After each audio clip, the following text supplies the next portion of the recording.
கன்னி ராசி அன்பர்களே, சனி பகவானின் வக்ர காலம் அதாவது 138 நாட்கள் 27/7/2026 11/12/2026 வரை சனி பகவான் வக்ர நிலையை அடைகிறது. அவர் அந்த சனி பகவான் உங்க ராசிக்கு கன்னி ராசிக்கு 7ஆம் இடத்துல அதாவது மீன மனையில் வக்ரமாக இருக்கார். அப்போ என்ன பலன் சார்?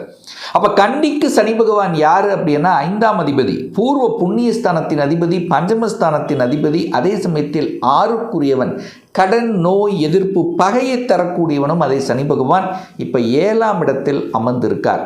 அப்போ 6க்குரியவன் 7ஆம் இடத்தில் உட்கார்ந்துருக்கு. அப்போ ஒரு தொல்லை இருக்கா இல்லையா? நேர உங்கள் ராசியை பார்க்கிறார். அப்போ சனி பகவான் அப்படிங்கிறது எதிர்ப்பை கொடுக்கக்கூடியவன், பகையை தரக்கூடியவன், கடனை கொடுக்கக்கூடியவன், நோயை தரக்கூடிய அந்த சனி பகவான் உங்களை பார்த்துட்டே இருக்கார். அப்போ உங்களுக்கு கடனை கொடுத்து கொண்டிருக்கிறது, நோயை கொடுத்து கொண்டிருக்கிறது, எதிர்ப்பை கொடுத்து கொண்டிருக்கிறது.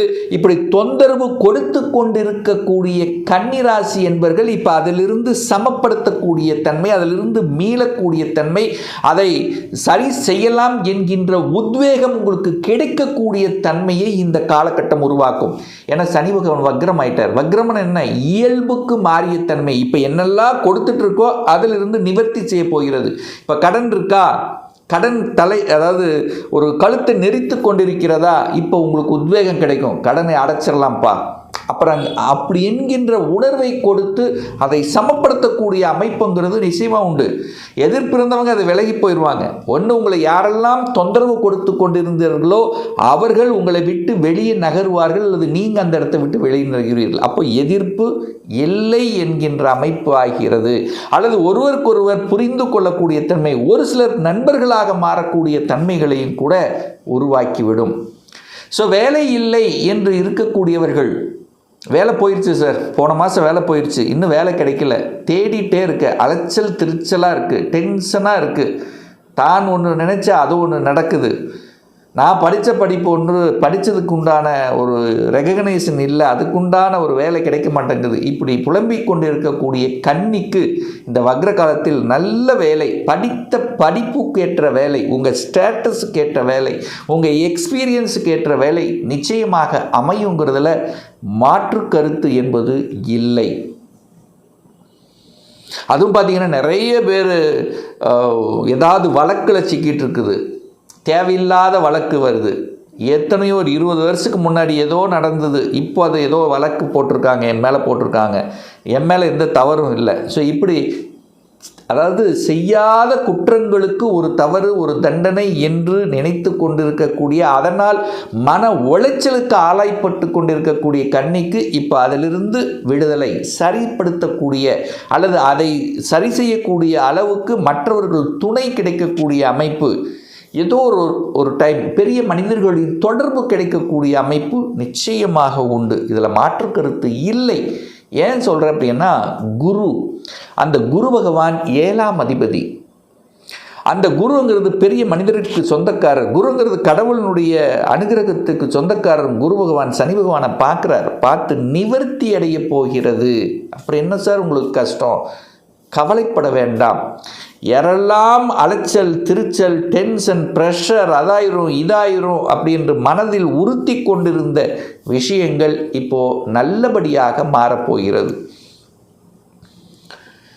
இன்னும் குறிப்பாக சொல்ல போனால் கன்னிராசி என்பவர்கள் 6ஆம் அதிபதி தான் சனி. 6ங்கிறது என்ன? நோயை கொடுக்கக்கூடியவன், ஹெல்த் பிரச்சனை.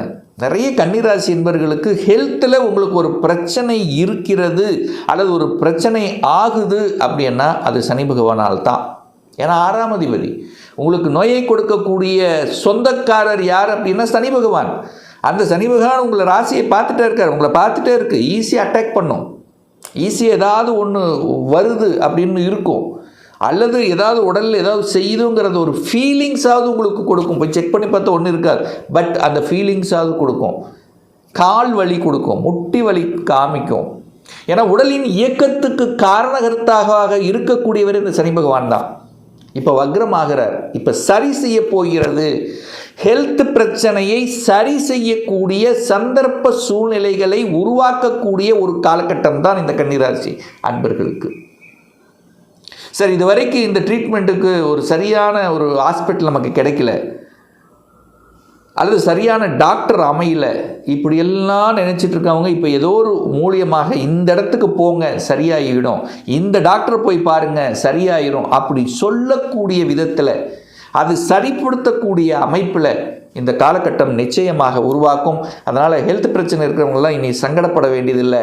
அது சரியாகக்கூடிய சந்தர்ப்ப வாய்ப்புகளை நிச்சயமாக உருவாக்கும். நிறைய கன்னிராசி என்பவர்களுக்கு இந்த காலகட்டம் திருமணம் நடக்குங்க.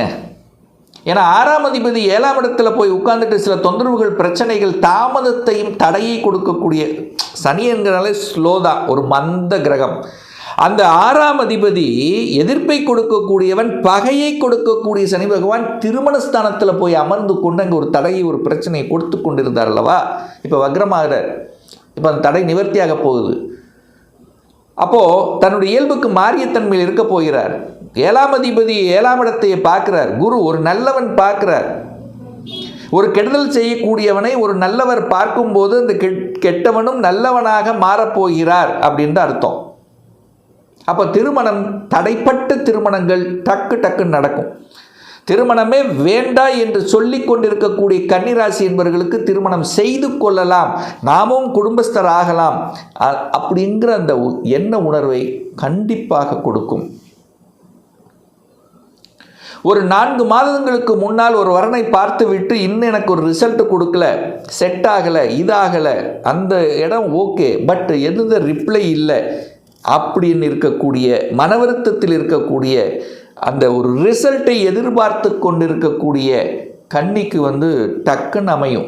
இப்போ வருவாங்க. 4 மாதம் 5 மாதத்துக்கு முன்னாடி பார்த்துட்டு போனவங்க ஓகே அப்படின்னு சொல்லிட்டு வரக்கூடிய தன்மை இந்த காலகட்டம் நிச்சயமாக உண்டு. இந்த சனிங்கிறது ஸ்லோ கிரகம் இல்லவா, அவர் லக்னத்தை பார்க்குறார். நீங்கள் மந்தமாக இருப்பீங்க, டல்லாக இருப்பீங்க, ஒரு வேலை கொடுத்தா சரி பார்த்துக்கலாம், அல்லது அந்த வேலையை தள்ளி போடக்கூடிய அமைப்பு, எண்ண உணர்வுகளை கண்டிப்பாக நிறைய அந்த கன்னிராசி என்பவர்களுக்கு உருவாக்கி இருக்கும். இன்றைக்கி செய்ய வேண்டிய வேலையை சரி நாளைக்கு பார்த்துக்கலாம், அடுத்த நாள் பார்த்துக்கலாம், இப்படி மந்தமாக, சோம்பேறித்தனமாக, டல்லாக, ஸ்லோவாக இருந்த கன்னிராசி அன்பர்கள் இப்போ வேகம் எடுக்கப் போகிறீர்கள். சுறுசுறுப்புடன் செயல்படக்கூடிய தன்மையை உருவாக்கும். சமூகத்துக்கு எதையாவது ஒன்று நல்லது செய்யணும் அப்படிங்கிற எண்ண உணர்வுகளை கண்டிப்பாக ஏற்படுத்தும். தான தர்மங்கள் ஈடுபடக்கூடிய தன்மையை உருவாக்கும். சொசைட்டியில் ஒரு நல்ல பெயர் எடுக்கணுங்கிற எண்ணத்தை உருவாக்கக்கூடிய அமைப்பு. அப்போது 5ஆம் அதிபதி 7ல் உட்கார்ந்துருக்கார். அப்போ காதல், ஒரு சிலருக்கு காதல் இருக்கின்றவர்கள் 1 வருடமாக 2 வருடமாக காதலில் இருக்கின்றவர்களுக்கெல்லாம் இப்போ காதல் திருமணம் செய்வதற்குண்டான சந்தர்ப்ப சூழ்நிலைகளை உருவாக்கும். ஏன் நல்லவன் பார்க்கிறார். 5ங்கிறது காதல், 7ங்கிறது திருமணம். அப்போ காதல் திருமணம் செய்யக்கூடிய அமைப்பு, அல்லது திருமணம் செய்து கொண்டு கொஞ்சம் ஒரு கருத்து வேறுபாடோடு இருந்தவர்கள் எல்லாம் இப்போது அந்த கருத்து வேறுபாடுகளை எல்லாம் மறந்துவிட்டு காதல் புரிந்து கொள்ளக்கூடிய, அன்பை பரிமாறிக்கொள்ளக்கூடிய அமைப்புகளையும் உருவாக்கும். அப்போ என்ன அர்த்தம்?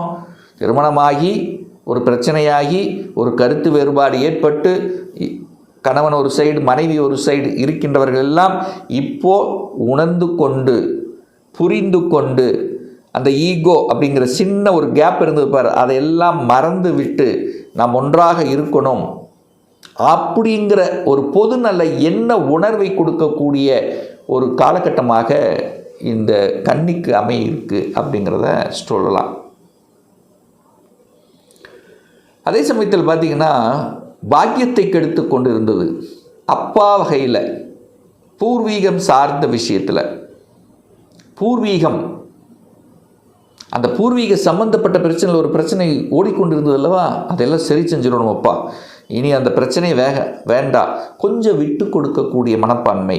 அப்போ சகோதர உறவுகளுக்குள்ள, இரத்தபந்த உறவுக்குள்ள ஒரு சுமூகமாக பேசக்கூடிய அந்த எண்ண உணர்வுகளை தூண்டக்கூடிய ஒரு காலகட்டம் இந்த காலகட்டமாக இருக்கும்.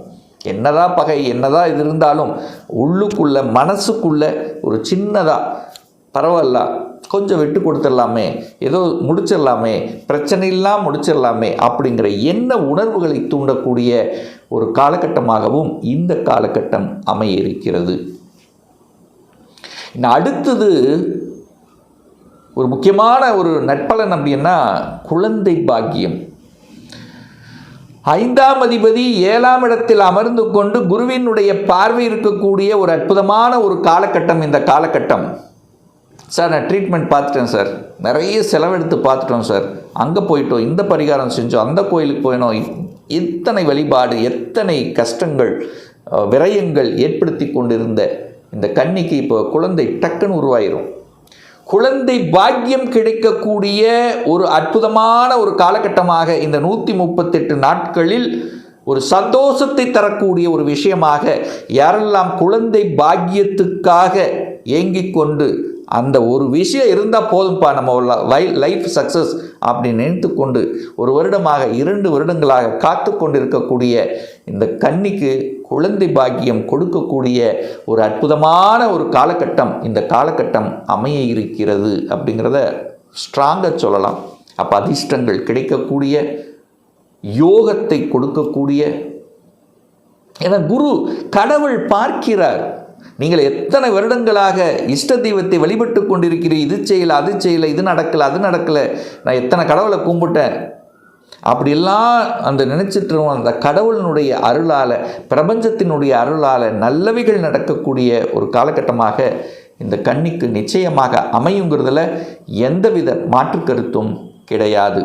ஒரு துல்லிய பலன், நம்முடைய ஜாதகத்தில் கிரகங்கள் எப்படி இருக்குது, என்ன ஆதிபத்தியம் பெற்றிருக்கு, என்ன டிகிரியில் அமர்ந்திருக்கு, இப்போ நடப்பு தசாநாதன், புத்திநாதன், அந்தரநாதன், சூட்சமநாதன் எப்படி இருக்குது என்பதை பொறுத்து நீங்கள் கேட்கக்கூடிய எந்த கேள்வியாக இருந்தாலும் சரி, அதாவது இந்த 2026 சொந்த தொழிலா அல்லது வேலையா, எந்த கொடுப்பினை நமக்கு இருக்குது, இதுவரை திருமணம் தடைப்பட்டு கொண்டே இருக்கிறது, எப்போ சார் திருமணம் நடக்கும், படிப்பு, அதாவது என்ன விதி கொடுப்பினை இருக்குது, எந்த கோர்ஸ் எடுத்து படிப்பதற்குண்டான அமைப்பு இருக்குது, எந்த கோர்ஸ் படித்தா நம்முடைய ஃப்யூச்சர் நன்றாக இருக்கும், 2026 எப்போ சார் இடமாற்றம் ப்ரமோஷன் கிடைக்கும், எப்போ நான் வீடு கட்டுவேன், எப்போ குழந்தை பாக்கியம் கிடைக்கும், இது போன்ற கேள்விகளுக்கு துல்லியமான பதிலை நம்மால் கூற முடியும்.